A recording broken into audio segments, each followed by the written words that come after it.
guys, first of all, I want to say I'm super overwhelmed with all the support that I've been receiving so far. Thank you guys for watching my videos. Thank you for subscribing. Thank you guys for sharing my posts. Like, so dope. So today is going to be get ready with me. Well, do my face with me, because I haven't been doing my makeup. There's no real reason for that, but like during quarantine, there was really nowhere to go. So I was like, you know, it's the perfect time to like do a video like with how I do my makeup, as I talk about 14 things that I've learned as a wife throughout this 14 years. I have a fresh, clean face here, but I did put pomade on.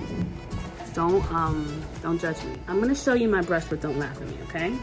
So my cousins and I, we did this don't rush video, right? They all had these beautiful brushes. But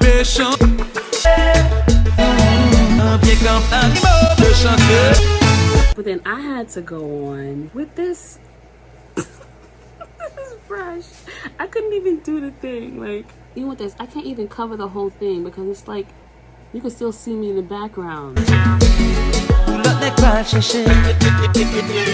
I'm throwing this brush away. So I got some new brushes. How can I tell the difference between all of these?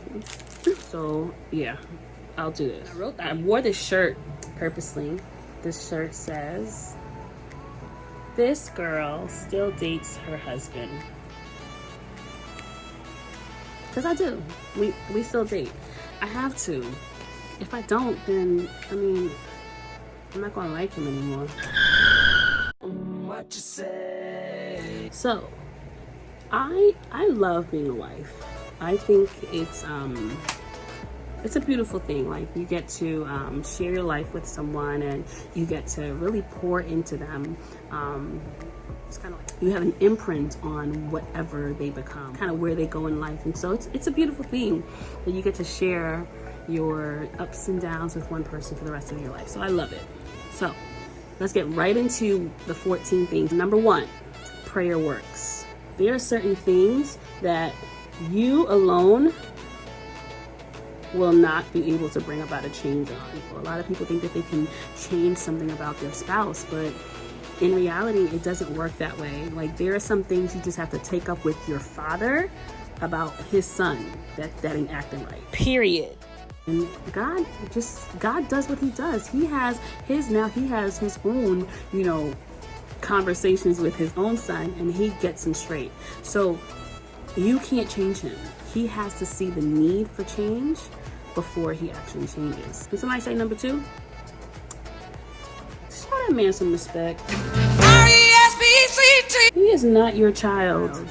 You should not be speaking to him like he's a kid, because then he's going to start acting like a kid. One thing that men really, really, really value, and it kind of translates into love for them, is respect. You have to watch the way you speak to him, watch how you treat him. You have to watch how you even talk to others about him. Okay, you got to protect his character, unless he's really a jerk. Preach. Now, I am not a makeup artist, okay? Those of you MUAs, please don't come for me. Number 3, be vocal. Ladies, wives, be vocal. Don't shy away from sharing your needs. Like, he's not a mind reader. He can't read your mind. And so if you have a need and you haven't expressed that need to him, and he doesn't meet that need, whose fault is it? It's your fault, because you chose to keep your mouth shut. Just kind of watch how you say it. Watch how you bring it to him, but make sure your needs are expressed. Who cares if it's something that's going to be uncomfortable? We got to have those uncomfortable conversations. It comes with the territory. Now, 14 years in, my needs have changed. And so if I don't communicate that to him, then he won't know. Be vocal.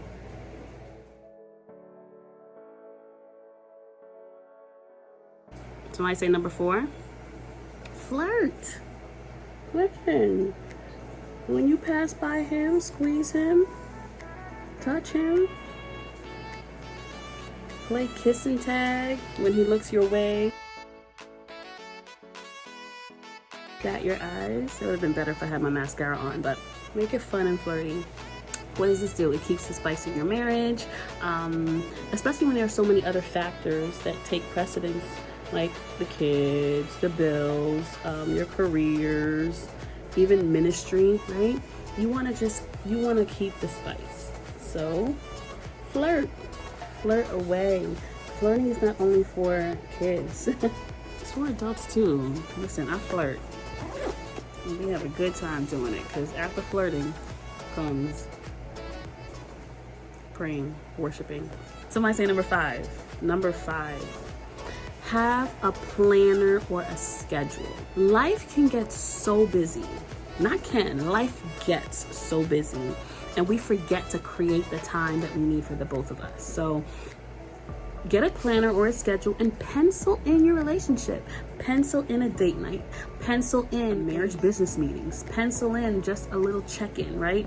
Pencil those times in, because if you don't pencil it in, you're going to realize, hey, it's been 3 months and we haven't been on a date. It's been 3 months and we haven't really spoken.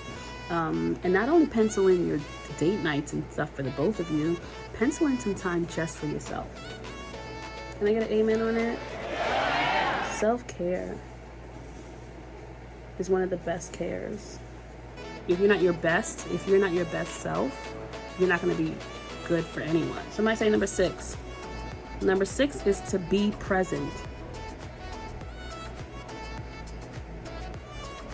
Now I can do it. Don't rush, slow touch, grind on white. Be intentional about making every moment count. So in other words, don't just be there, be there. I'm very strong on that. You got to be intentional. You could literally just be sitting there doing nothing.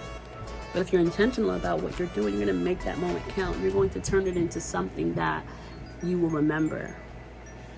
Something productive. When we're intentional about every aspect of our marriage, we're not just there, but we show up every single time. Number 7. Say number 7.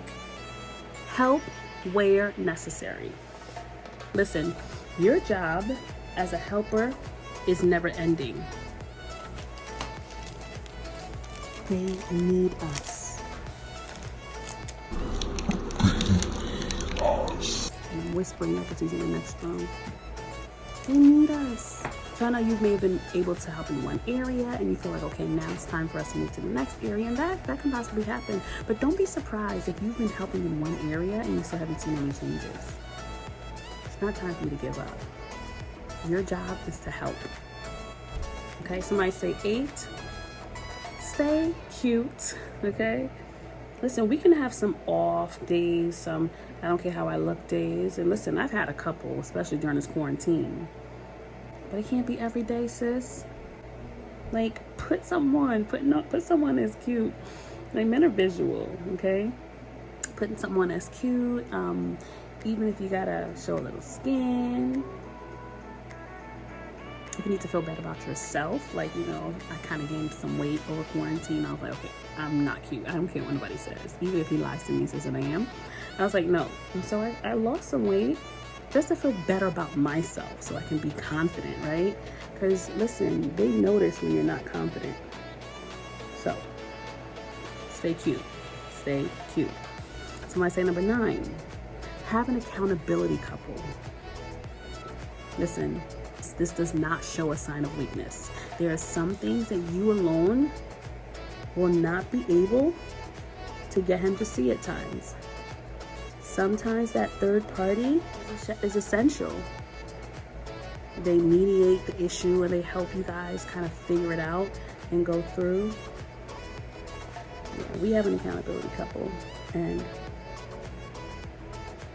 shout out to Julie and Claude. It just shows that you acknowledge that there are some battles that require more soldiers than just the two of you. Number 10, leave room for error. He's human. Humans make mistakes. Do not expect perfection, because you'll only set yourself up for disappointment and failure. Now, there are some non-negotiable errors that of course you guys talk about, that you know, that you kind of hold each other accountable for. But we all make mistakes, and grace is needed, because grace is always extended to us from God. And this leads into my next one, number 11. Don't hold grudges. When he messes up and, you know, you guys patch things up after he apologized, don't keep bringing it back up and throwing it back in his face. Holding him hostage for an offense that he committed but apologized for is so unfair. And it also shows that you're not willing to move forward. You're willing to stay in that place. So when you forgive and you guys move forward, let it go. There's a saying that says, I can forgive, but I can never forget. But if you think about that, like the things that make you upset, why would you want to remember that? So let's move on, and let's just, you know, kind of go up from here. Number 12, build him up. I'm gonna say that again. Build him up. The world does enough with breaking him down.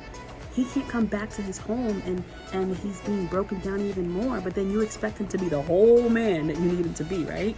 But you keep breaking him down with your words, you keep breaking him down with your actions, you break him down with even your thoughts and how you talk to others about him. As a wife, it's our job to pick up the pieces that the world kind of shattered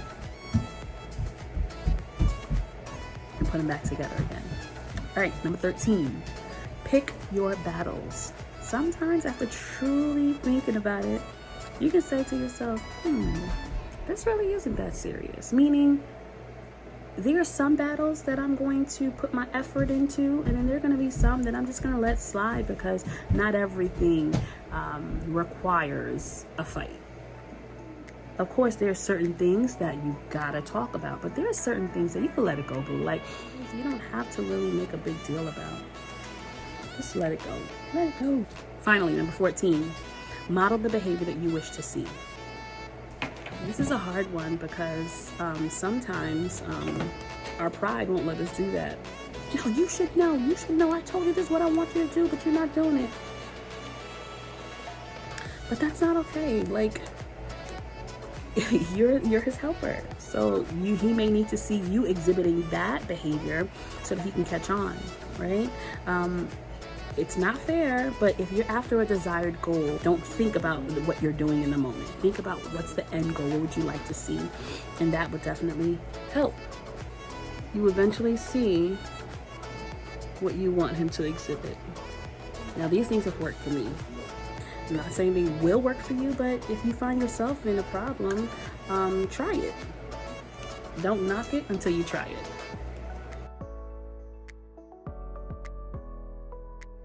And voila, so I'm done.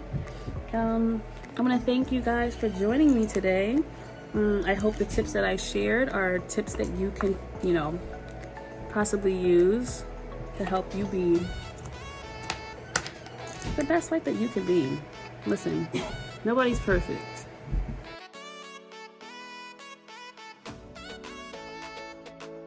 Thank you for getting ready with me and doing my face with me. Before you go, just like, subscribe, comment, share it if you like, and hit the notification bell. I hope I see you guys in the next video. Bye.